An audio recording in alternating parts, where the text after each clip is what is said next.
Good morning. UPA2's governance deficit continues to be a drag on the markets.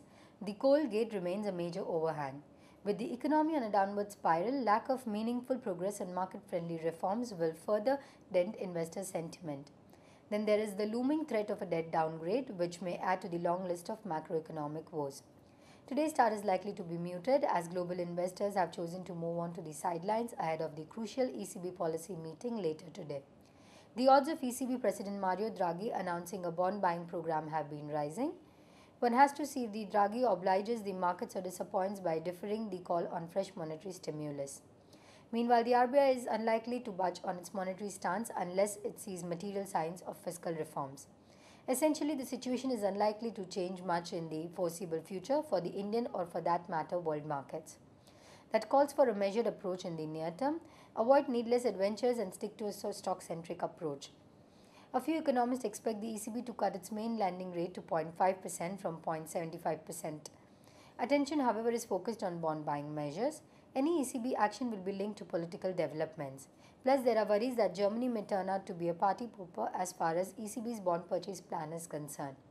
The next 6 days of the major event risk could potentially make or break the markets.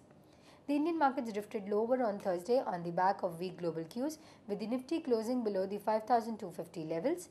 However, the Nifty held on the support of rising gap at 5,220 on a closing basis. So far, there has not been any sign of bottoming out, and a move below 5,200 could see the Nifty test the 200 DMA. The FIs were net sellers of Rs 1.9 billion in the cash segment on Wednesday, while the domestic institutional investors were net sellers of Rs 1.7 billion as per the provisional figures released by the NSE. The FIs were net sellers of Rs 4.65 billion in the FNO segment on Wednesday, according to the provisional NSE data. The foreign funds were net buyers of Rs 3 billion in the cash segment on Tuesday, and the mutual funds were net sellers of Rs 635 million in the cash segment on same day, according to the SEBI figures. Moving on to recommendations, the technical calls for the day are: we recommend going short on L&T above Rs 1,353 with stop loss of Rs 1,383 and for the target price of Rs 1,293. We recommend traders to buy Tata Chemicals above Rs 312 with stop loss of Rs 307 and for the target price of Rs 322.